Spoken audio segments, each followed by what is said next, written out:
जहां एक तरफ मोदी जी इतने लोकप्रिय नेता हैं, ग्लोबल लीडर्स के संग भी उनका इतना अच्छा तालमेल है, ऑपोजिशन लीडर्स जैसे कि राहुल गांधी, ममता बनर्जी, ये लोग उनको तमाम तरीके से गाली देते रहते हैं, जलील करते रहते हैं, तो इसको आप कैसे देखते हैं? कोई उनको मौत का सौदागर बुलाता है, कोई। देखिए, एक दुर्भाग्यपूर्ण चीज है कि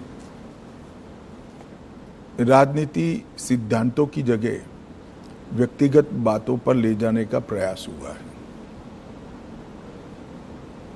और राजनीति में जिस प्रकार की भाषा का प्रयोग होता है,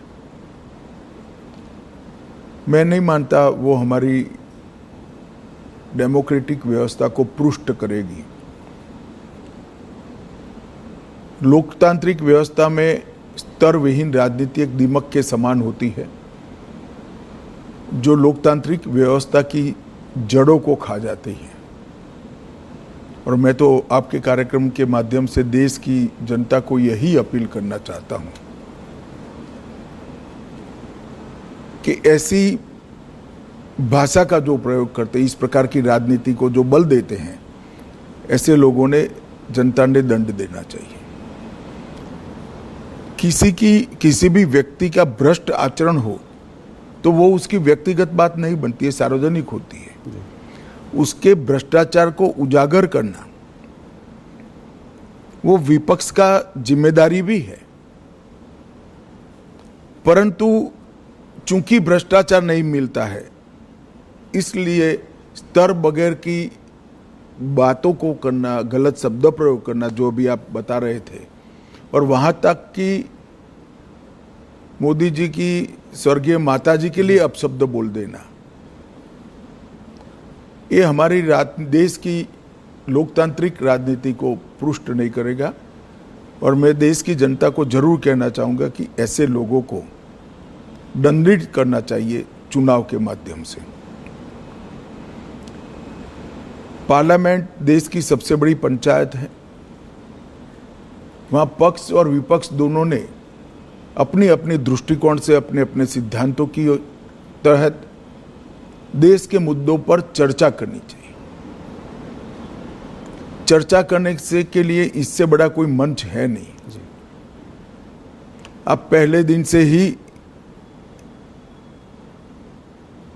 पार्लियामेंट को बिखेर देने का प्रयास करोगे और वंदे मातरम होगा तब तक बिखेरते रहोगे, और फिर कहोगे कि हमें बोलने नहीं देते हैं। बोलने का समय स्पीकर साहब देंगे तो आप वॉकआउट कर जाओगे, बोलने का समय देंगे तो आप राजकीय तंज लगाने में समय जाया कर दोगे, मुद्दों पर बात नहीं करोगे, पार्लियामेंट चलाने के नियमों को नहीं मानोगे, और फिर कहोगे कि हमें बोलने नहीं देते, तो पार्लियामेंट फ्रीस्टाइल तरीके से नहीं चल सकती। पार्लियामेंट चलाने के नियम बने हैं और उनके परनाना और दादी के समय से बने हुए हैं, राहुल जी के। उस नियमों से ही पार्लियामेंट चल सकती है। और आदर्श सांसद वो ही होता है कि वो जो नियमों के फ्रेमवर्क में अपनी बात को सटीक तरीके से रख पाए। खैर, मेरी ये सब बातों का असर नहीं होने वाला है, मगर मैं देश की जनता को ये कहना चाहता हूँ कि मोदी जी ने multi party parliamentary democratic system को पुष्ट करने के लिए हमेशा आग्रह रखा है कि संसदीय शुचिता और पार्लियामेंट्री डिसिप्लिन, ये दोनों का पालन किया जाना चाहिए। और मैं मानता हूं कि देश की जनता ने कभी न कभी शीर्ष करना पड़ेगा कि राजनीतिक आक्षेपबाजी में ही संसद का समय जाना चाहिए, या कुछ फ्रूटफुल चर्चा होकर जनता के लिए अच्छे फैसले लेने चाहिए, चाहे सुरक्षा का हो, चाहे देश को समृद्ध करने का हो, चाहे रोजगारी के लिए हो, चाहे देश की औद्योगिक नीति के लिए हो, चाहे देश की कोऑपरेटिव नीति के लिए हो, चाहे करोड़ों गरीबों के कल्याण के लिए नीतियां बनानी हो। इस पर चर्चा करनी चाहिए या राजनीतिक आक्षेपबाजी करनी चाहिए।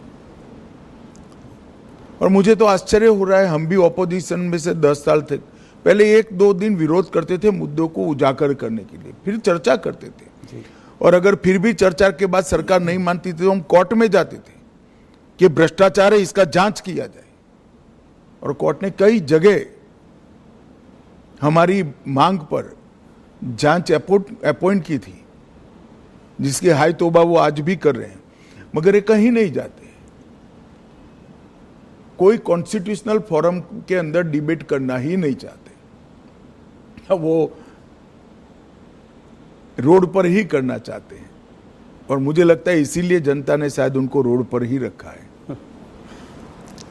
अमित जी, वैसे तो आपके 11 साल की सरकार में बहुत अचीवमेंट्स हैं, पर मैं कुछ चीज़ों पे बात करना चाहूँगा। वैसे तो बहुत समय लग जाएगा, सब पे बात करेंगे।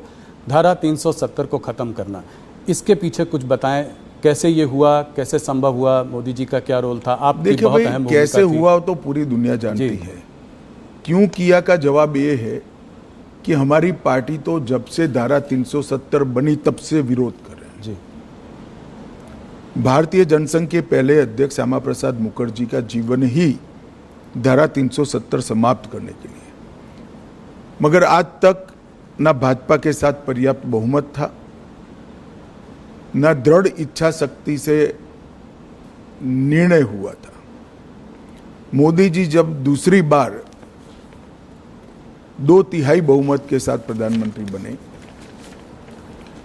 तब पहले ही सत्र में धारा 370 को समाप्त कर दिया। और मैं मानता हूं मोदी सरकार के 11 साल में देश को सुरक्षित करने के लिए, आतंकवाद को कंट्रोल करने के लिए और दुनिया भर में कश्मीर हमारा है ये संदेश भेजने के लिए नरेंद्र मोदी जी का ये कदम बहुत महत्वपूर्ण है। और कई सदियों तक देश की जनता इसको याद करेगी। और भी तमाम रिफॉर्म्स हुए हैं, मगर थोड़ा सा मैं बात करना चाह रहा था इकोनॉमिक रिफॉर्म्स जो हुए हैं मोदी जी के अंडर। अभी हाल फिलहाल में जीएसटी का रैशनलाइजेशन हुआ है, बहुत बड़ा रिफॉर्म है। इनकम टैक्स को रेट्स को कमी आई है पिछले बजट में, बहुत बड़ा रिफॉर्म है। कॉर्पोरेट रेट टैक्स कट किया। तो इन रिफॉर्म्स के पीछे क्या विजन था, क्या थिंकिंग थी मोदी जी की? देखिए, आप जीएसटी के अभी हुए सुधार के बारे में मैं बाद में बात करूंगा। जीएसटी की चर्चा कांग्रेस की सरकार थी तब से होती थी। श्री चिदम्बरम वित्त मंत्री थे तब भी हुई, श्री प्रणब मुखर्जी वित्त मंत्री थे तब भी हुई। कई बार कांग्रेस से गुमराह कर रही है कि ये तो हमारा आइडिया है।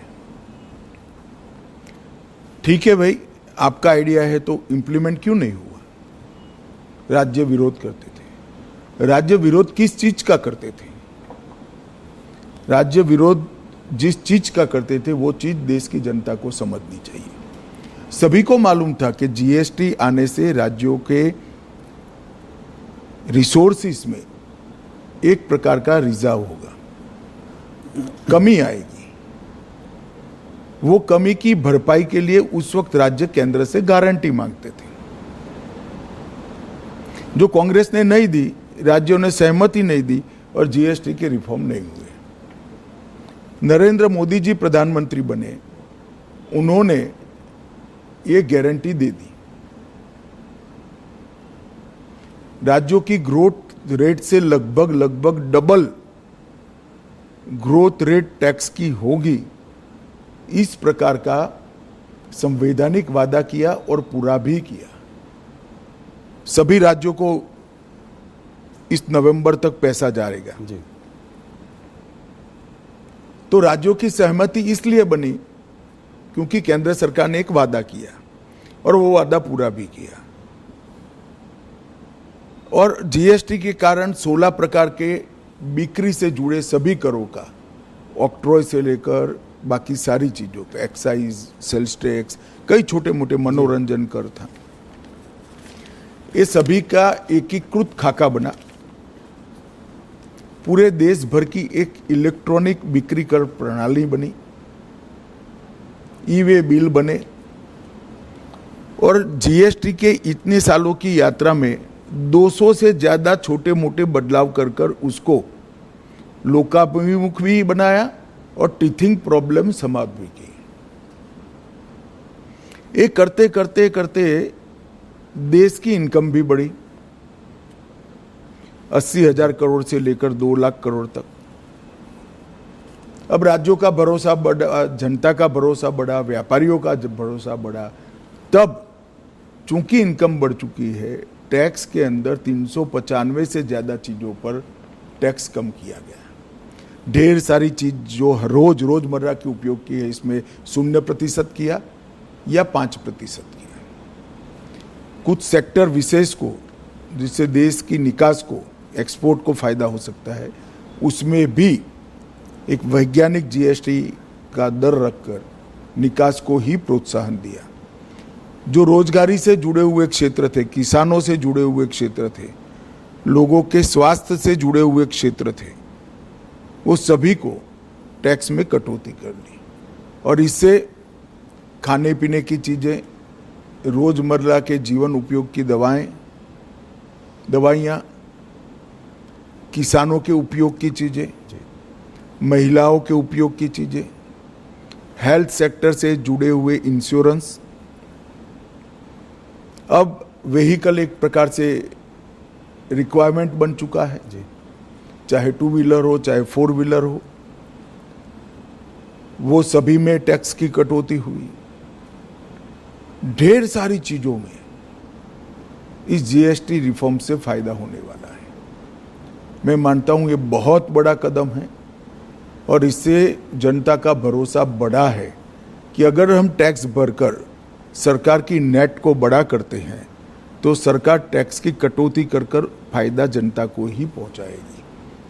और ये भरोसा आज़ादी से अब तक अदृश्य था, पहली बार वो दिखाई पड़ता है कि कोई भी सरकार अपने बढ़े हुए टैक्स को ये कहकर प्रोत्साहित करेगी कि भाई आप टैक्स भर रहे हो तो अब हम टैक्स कम करेंगे, तो ज्यादा से ज्यादा लोग टैक्स के नेट में भी आएंगे। मुझे विश्वास है इनकम भी कम नहीं होगी, इन्वेस्टमेंट बढ़ेगा, बाजार में एक प्रकार से तेजी भी आएगी और लोगों को सस्ता भी मिलेगा और यहाँ उत्पादन की गतिविधियां भी बढ़ेगी और देश की निकास भी बढ़ेगी। एक तो मल्टी डायमेंशनल,